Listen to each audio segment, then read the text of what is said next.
साथियों नमस्कार। अगर आप हारमोनियम सीख रहे हो, पियानो सीख रहे हो या कीबोर्ड सीख रहे हो तो ये वीडियो आपके लिए है।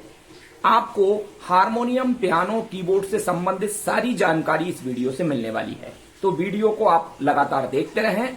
सबसे पहले सप्तक को समझ लेते हैं। ये सप्तक क्या है? अगर आप इस स्वर को अपना सा मानते हैं तो ये आपका सा है। साथ के साथ आप उंगली चालन भी देखें। जैसे अगर मैंने पहली उंगली इस पर रखी है तो दूसरी उंगली इस पर रखूंगा, यानी सा रे। गा पर मेरे अंगूठा आ जाएगा, क्योंकि सफेद पट्टी पर अंगूठा रखना चाहिए। अंगूठा कभी भी काली पट्टी पर नहीं रखना चाहिए। तो ये गा, मा, पा, धा, नी, सा। और लौटते समय भी उसी प्रकार का क्रम रहे जैसा आपने जाते समय रखा था। सा, नी, धा, पा, मा, गा, रे, सा। सा रे गा मा पा धा नी सा, सा रे गा मा गा रे सा।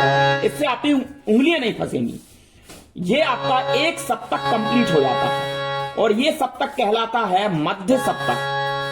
और मध्य सप्तक से नीचे आपका जो स्वर है वो भारी सा होते जाता है, इसलिए ये मंद सप्तक कहलाता है। ये मंद सप्तक है। सा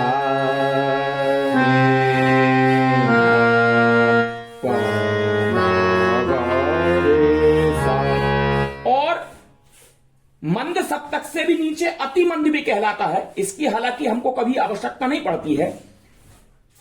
तो ये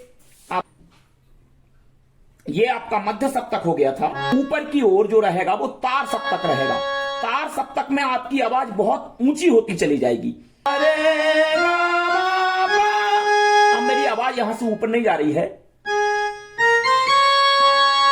यहां तक आपका ये तार सप्तक हो जाएगा। और तार सप्तक से भी ऊपर जो रहेगा वो अति तार सप्तक कहलाएगा। तो साथियों, मुख्यतः वैसे 3 सप्तक होते हैं। ये मध्य सप्तक, जैसा कि आपने अभी देखा, सप्तक 3 प्रकार के होते हैं। मध्य सप्तक यानी जिस सप्तक में हम साधारण बोलचाल की भाषा में बात करते हैं। जैसे अभी मैं जो बात कर रहा हूं ये मध्य सप्तक में कर रहा हूं। लेकिन अगर इससे नीचे बात करूंगा, साथियों मैं आपसे कुछ कहना चाहता हूं, तो ये मंद सप्तक की बात हो गई। साथियों मैं आपसे कुछ कहना चाहता हूं, तो ये तार सप्तक की बात हो गई। मध्य सप्तक यानी साधारण बोलचाल की भाषा, उससे नीचे की ओर अगर बात होगी, उससे नीचे स्वर अगर आपका चला जाएगा तो वो मंद सप्तक होगा। और अगर हम बहुत जोर जोर से ऊंचे स्वरों में बात करेंगे तो वो तार सप्तक कहलाता है। स्वरों की अपनी एक भाषा होती है। से मध्य सप्तक का जो स्वर है सा रे गा मा पा धा नी सा, अगर उस पर किसी प्रकार का कोई चिन्ह नहीं लगा है मतलब वो मध्य सप्तक का स्वर है। लेकिन अगर उस स्वर के नीचे बिंदी लगा दी गई है मतलब वो मंद सप्तक का स्वर है। और उस स्वर के अगर ऊपर बिंदी लगा दी गई है मतलब वो तार सप्तक का स्वर है। तो स्वरों की अपनी एक भाषा है। अभी हम केवल शुद्ध स्वरों को समझ रहे हैं। चलिए इनको हम प्रैक्टिकली तौर से देखते हैं। सामने एक चार्ट देख रहे हैं आप। यहां देखिए आप, सा रे ग म प ध नी, यहां तक देखें आप। इन स्वरों के ऊपर किसी प्रकार का कोई चिन्ह नहीं लगा है मतलब ये मध्य सप्तक के स्वर हैं। और इस सा के ऊपर बिंदी लग गई है मतलब ये तार सप्तक का सा है। इससे ऊपर के स्वर आप देखेंगे सभी के ऊपर बिंदी लगी हुई है मतलब ये तार सप्तक के स्वर हैं।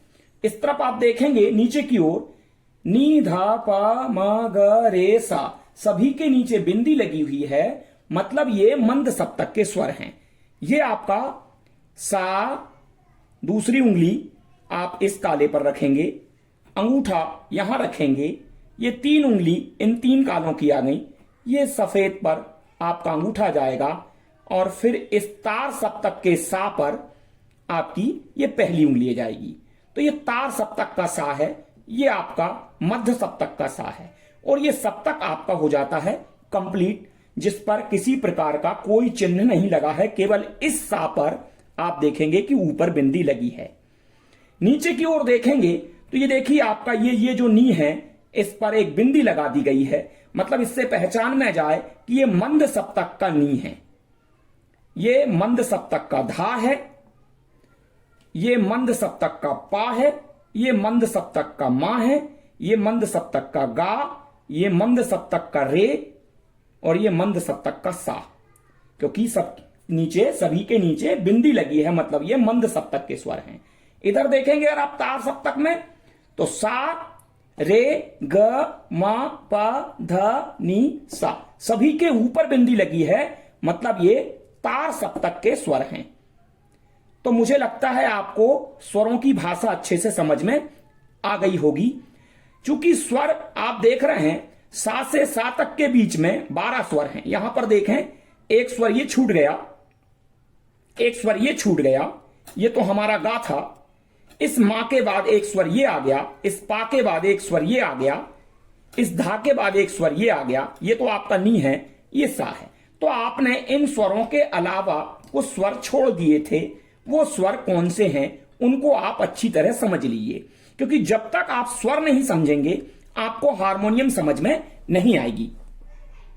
आप किसी भी स्वर को सा मान लें, आपने किसी भी कुंजी को सा मानकर उस पर उंगली रखोगे तो इसका जो अगला स्वर होगा वो कोमल रे होगा, उसके बाद जो अगला स्वर होगा वो शुद्ध रे होगा, उसके बाद कोमल गा होगा, अगला स्वर शुद्ध गा होगा, और उससे जस्ट लगा लगाया शुद्ध मां होगा, और शुद्ध मां के बाद त्रियु मां होगा, फिर उसके बाद पा स्वर होगा, पा स्वर के बाद कोमल धा होगा, कोमल धा के बाद शुद्ध धा होगा, शुद्ध धा के बाद कोमल नी होगा, और कोमल नी के बाद शुद्ध नी होगा, और फिर तार सप्तक का सा आ जाएगा।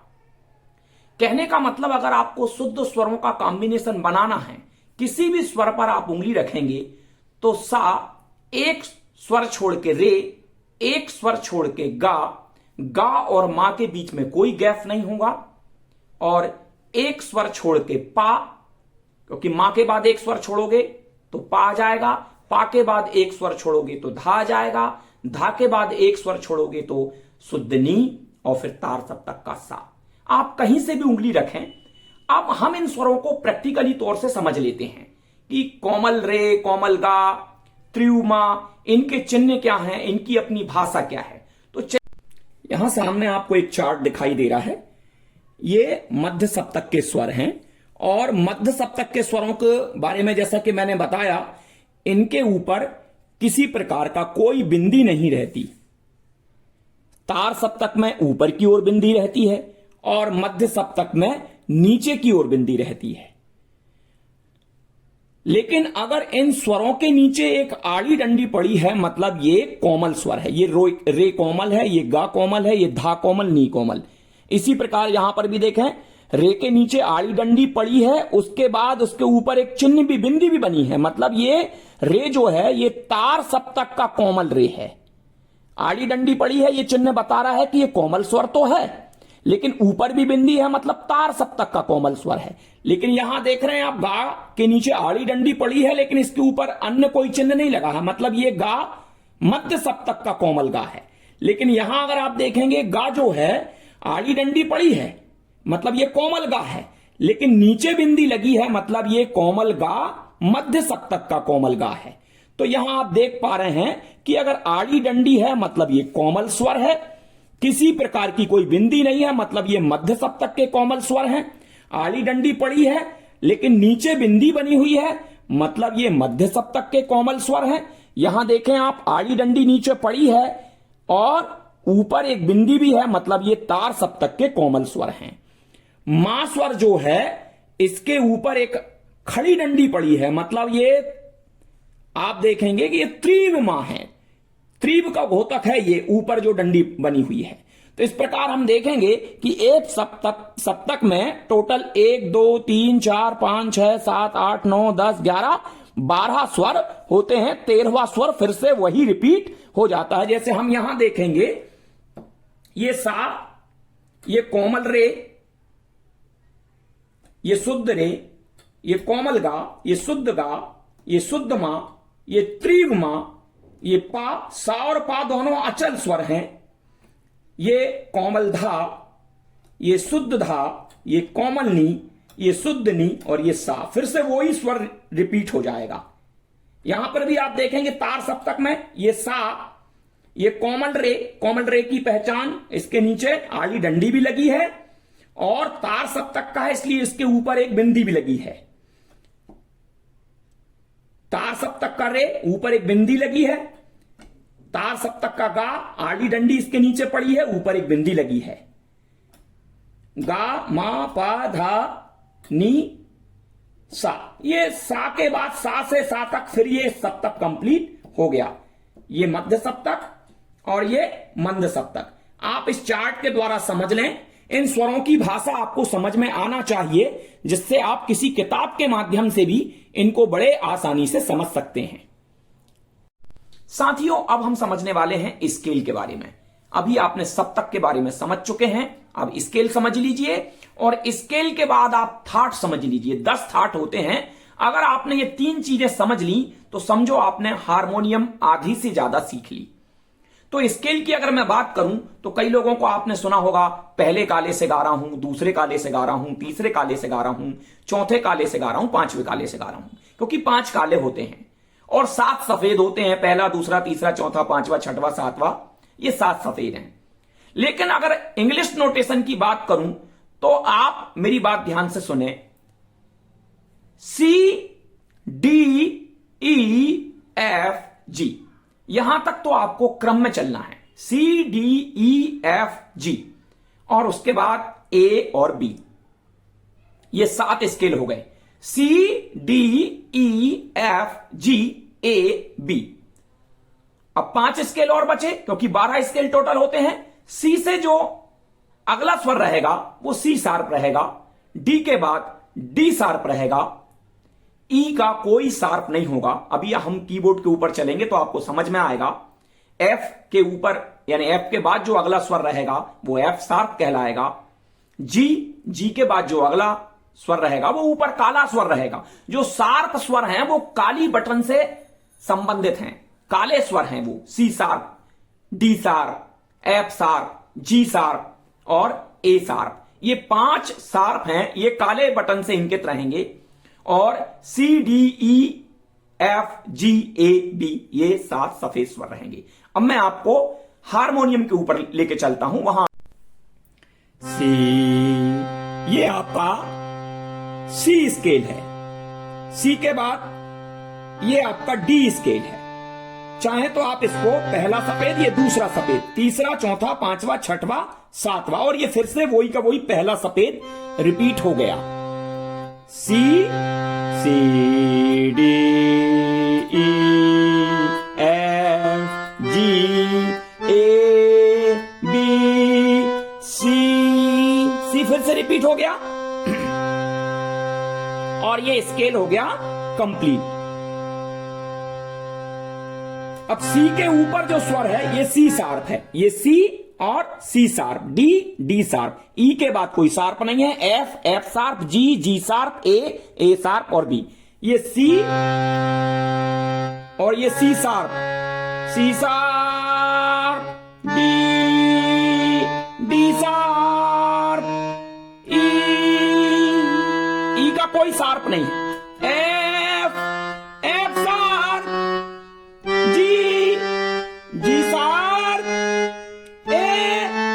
ए शार्प और बी और फिर से ये सी स्केल शुरू हो गया। मुझे लगता है आपको 12 स्केल समझ में आ गए होंगे। C D E F G A B, C sharp, D sharp, F sharp, G sharp, A sharp. अगर इसको आप कहेंगे तो ये पहला काला है, ये दूसरा काला है, ये तीसरा काला है, ये चौथा काला है, ये 5वां काला है। ये पहला सफेद, दूसरा सफेद, तीसरा सफेद, चौथा सफेद, 5वां सफेद, 6वां सफेद, 7वां सफेद और 8वां स्वर फिर से वही रिपीट हो जाएगा। तो ये आपके 12 स्केल हो गए हैं। सप्तक और स्केल को आप अच्छे से समझ लीजिए। सप्तक 3 है और स्केल 12 है। आपको ये 12 के 12 स्केल अच्छे से समझ में आना चाहिए क्योंकि हम जो थाटों की प्रैक्टिस हम इन 12 स्केलों में करेंगे। तो हम थाट समझ लेते हैं। सबसे पहला थाट है बिलावल थाट। बिलावल थाट में 7 के 7 स्वर शुद्ध रहेंगे, सारे गामा पाधा नीसा। इसके बाद आता है भैरवी थाट। भैरवी थाट में जैसे सा और पा तो अचल स्वर हैं। इसके बाद रे, ग, धा और नी, ये चारों स्वर कोमल रहेंगे। अगर चारों स्वर कोमल हैं और बाकी के स्वर शुद्ध हैं तो ये भैरवी थाट होगा। इसके बाद कल्याण थाट की बात करें तो कल्याण थाट में मा स्वर जो है वो तीव्र होगा, बाकी के स्वर शुद्ध रहेंगे। इसके बाद हम भैरव की बात करेंगे। भैरव में रे और धा दो स्वर कोमल रहेंगे, बाकी के सारे स्वर शुद्ध रहेंगे। आपका बिलावल थाट हो गया, भैरवी हो गया, कल्याण हो गया, भैरव हो गया। अब हम बात करते हैं काफी थाट की। काफी थाट में गा और नी ये दो स्वर कोमल रहेंगे, बाकी के सारे स्वर जो हैं शुद्ध रहेंगे, तो ये काफी थाट होगा। आशावरी थाट में गा, धा, नी ये तीन स्वर कोमल रहेंगे, बाकी के सारे स्वर शुद्ध रहेंगे। खमास थाट में केवल नी स्वर कोमल रहेगा, बाकी के सारे स्वर शुद्ध रहेंगे। इसके बाद मारवा थाट, पूर्वी थाट और तोड़ी थाट। मुझे लगता है मैं आपको प्रैक्टिकली तौर पे इनको आपको हारमोनियम पर दिखा देता हूं, तो आप इन 10 थाटों को अच्छे से समझ लीजिए, क्योंकि आप जब तक इन 10 थाटों को नहीं समझेंगे आपको हारमोनियम बहुत ही अच्छी तरीके से नहीं आएगी। अब हम 10 थाटों को हारमोनियम पर समझ लेते हैं। सी शार्प स्केल को मैंने अपना सा माना है। सा, रे, गा, मा, पा, धा, नी, सा। स्वरों का ऊपर की ओर चढ़ना आरोह कहलाता है और नीचे की ओर उतरना अवरोह कहलाता है। सा, नी, धा, पा, मा, गा, रे, सा। सा रे गा मा पा धा नी सा नी धा पा मा गा रे सा। ये सातों स्वर शुद्ध हैं, इसलिए ये बिलावल थाट है। बिलावल थाट की संरचना आप कहीं से भी करना चाहें तो सा और पा तो अचल स्वर होते हैं। सा एक स्वर छोड़ के रे, ये शुद्ध रे रहेगा, एक स्वर छोड़ के। एक स्वर छोड़ के गा और मां पास पास में। मां के बाद एक स्वर छोड़ के पा के बाद एक स्वर छोड़ के धा के बाद एक स्वर छोड़ के नी और सा पास पास में। सा नी धा पा मा गा रे सा। इस तरीके का पैटर्न अपना के आप कहीं से भी बिलावल थाट के शुद्ध स्वर बना सकते हैं। जैसे अगर मैं यहां से सा रे गा मा पा धा नी सा नी धा पा मा गा रे सा। डी शार्प स्केल से मैं बिलावल थाट को बना रहा हूं। सा एक स्वर छोड़ के रे, एक स्वर छोड़ के गा और मा पास पास में। एक स्वर छोड़ के पा, एक स्वर छोड़ के धा, एक स्वर छोड़ के नी और सा पास पास में। सा नी धा पा मा गा रे सा। सा रे गा मा पा धा नी सा नी धा पा मा गा रे सा। आप किसी भी स्वर पर उंगली रख के बिलावल थाट का स्केल बना सकते हैं। पैटर्न मैंने आपको बता दिया है। तो ये था बिलावल थाट। अब हम आते हैं भैरवी थाट पर। भैरवी आप कई बार प्रैक्टिस करें, जब आपको ये समझ में आएगा। अब भैरवी थाट सा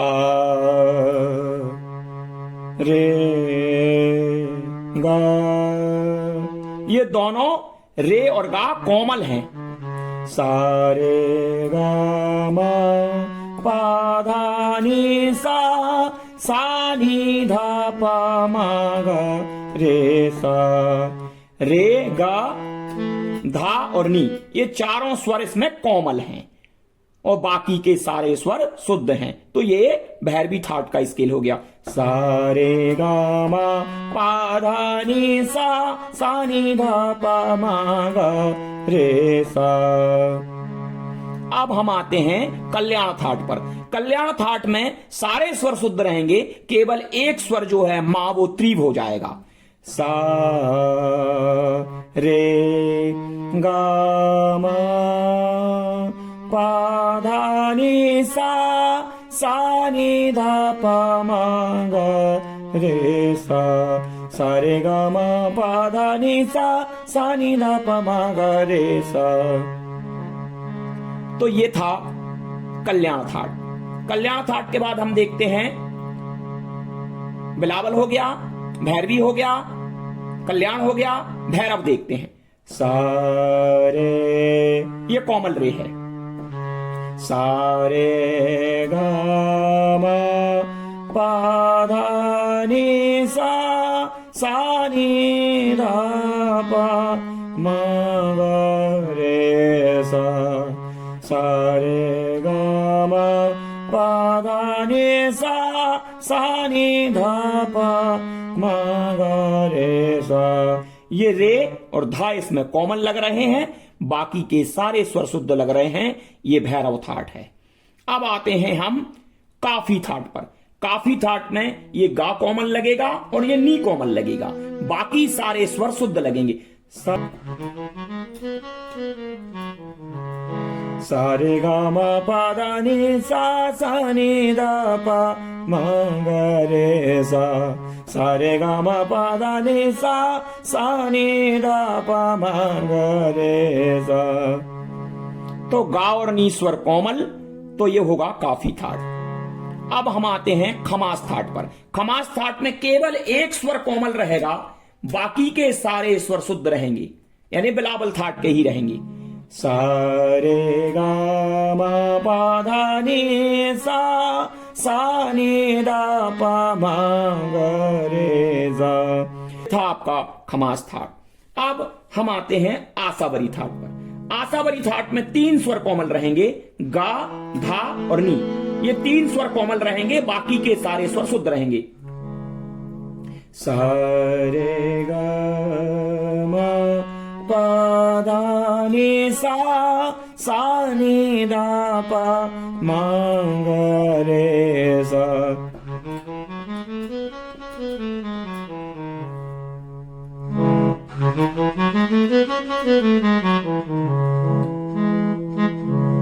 अब आसावरी थाट के बाद हम आते हैं मारवा पर। मारवा में कोमल गा लगेगा और त्रिव मा लगेगा, बाकी के सारे स्वर शुद्ध लगेंगे।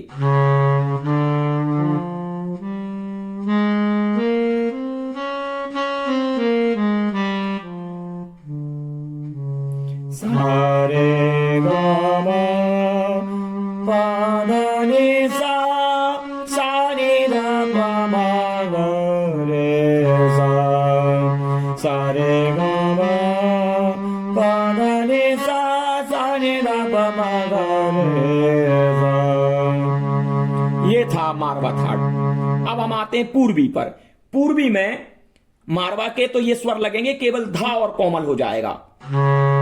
सारे कोमल रे, गा मा मात्रिव है, पा धा कोमल है, ने सा मतलब रे कोमल, मात्रिव और धा कोमल। तो ये होगा आपका पूर्वी थाट। सारे गा मा पा धा नि सा नि धा पा मा गा रे सा। ये पूर्वी थाट। और अंतिम 10वां थाट है तोड़ी थाट। तोड़ी थाट में रे और गा कोमल लगेंगे और मात्रिव लगेगा और धा कोमल लगेगा। सारे गा रे सा। सारे गा मा पा धा नि सा नि धा पा मा गा रे सा। तो साथियों, ये थे 10 थाट। सप्तक और स्केल और थाट, यही है हारमोनियम की जान। अगर आपने ये 12 स्केल अच्छे से समझ लिए और 10 थाटों को इन 12 स्केल में अगर आपने बजा लिया तो आप हारमोनियम के महान कलाकार बन जाएंगे। लेकिन इतने वीडियो देखने मात्र से ही आपको सब समझ में नहीं जाएगा। आप लगातार मेरे वीडियो से जुड़े रहें, क्योंकि मैं आपको एक एक स्केल में सारे अलंकारों को बताऊंगा। आप समझना, प्रतिदिन उन अलंकारों की मेरे साथ प्रैक्टिस करना और ताल में करना। ताल से मेरा मतलब बीट के साथ करना है। सा रे ग म प न नी सा नी धा प म र रे सा। एक गुण है, 2 गुण। सा रे ग म प धा नी सा नी धा प म ग रे सा। सा रे ग म प धा नी सा नी धा प म ग रे सा। बीट में प्रैक्टिस करना पड़ेगा, ताल को समझना पड़ेगा। आप बहुत ही आसान तरीके से हारमोनियम सीख जाएंगे। अगले भाग में मैं आपको यह बताऊंगा कि अलंकारों का निर्माण कैसे होता है। आप किसी हारमोनियम सीखने वाले के पास जब जाते हैं तो वह आपको अलंकार बताता है, तो आप करोड़ों अलंकार अपने स्वयं के मन से कैसे निकाल सकते हैं। और वैसे मैं आपको 10 अलंकार बताऊंगा। इन 10 अलंकारों की प्रैक्टिस अगर आपने 12 स्केल में 10 थाट में कर ली तो आप हारमोनियम पूर्णतः सीख जाएंगे। चूंकि यह वीडियो बहुत बड़ा हो रहा है, इसलिए इस वीडियो को मैं यहीं समाप्त करता हूं। अगला वीडियो अगले सप्ताह आएगा, लेकिन छोटे छोटे वीडियो मैं आपके लिए डालते रहूंगा। इस वीडियो को पूरा देखें, और अगर आपने इस वीडियो को सहयोग प्रदान किया तो मैं आगामी सीरीज इसकी पूरी बना दूंगा और आप निश्चित रूप से एक हारमोनियम के महान कलाकार बन जाएंगे। ज्यादा से ज्यादा लोगों को शेयर करें, इस पर लाइक करें, कमेंट करें। जय सीताराम।